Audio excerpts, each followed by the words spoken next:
अस्सलाम वालेकुम मुअज़्ज़िज़ नाज़रीन, आज आपको इंटरटेनमेंट के हवाले से ताज़ा तरीन अपडेट से आगाह करते चलें।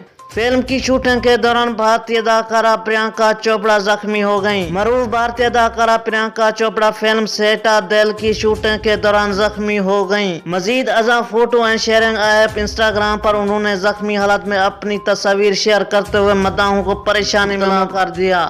याद रहे कि फिल्म की शूटिंग के लिए लंदन में मौजूद प्रियंका ने इंस्टाग्राम स्टोरी पर जो तस्वीर शेयर की वो उन्होंने फिल्म के सेट पर ली थी। तमाम प्रियंका ने इसके बारे में निशानदेही करते हुए कहा कि उन्हें ये चोट असल में लगी है। सिलसिलावार शेयरिंग की गई अपनी तस्वीर पर प्रियंका ने पहले मद्दाहों से सवाल किया था कि वो बताएं इसमें क्या हकीकत है और क्या झूठ है। नाजरीन से गुजारिश है कि इस तरह की दिलचस्प और ताज़ा तरीन अपडेट से आगाह होने के लिए प्लीज मेरे चैनल को सब्सक्राइब जरूर करें और साथ ही दिए गए घंटी के निशान को इनेबल कर दें। अगर ये वीडियो आपको अच्छी लगी तो प्लीज लाइक करें, शेयर करें, कमेंट करें। Thanks for watching. अल्लाह निगहबान।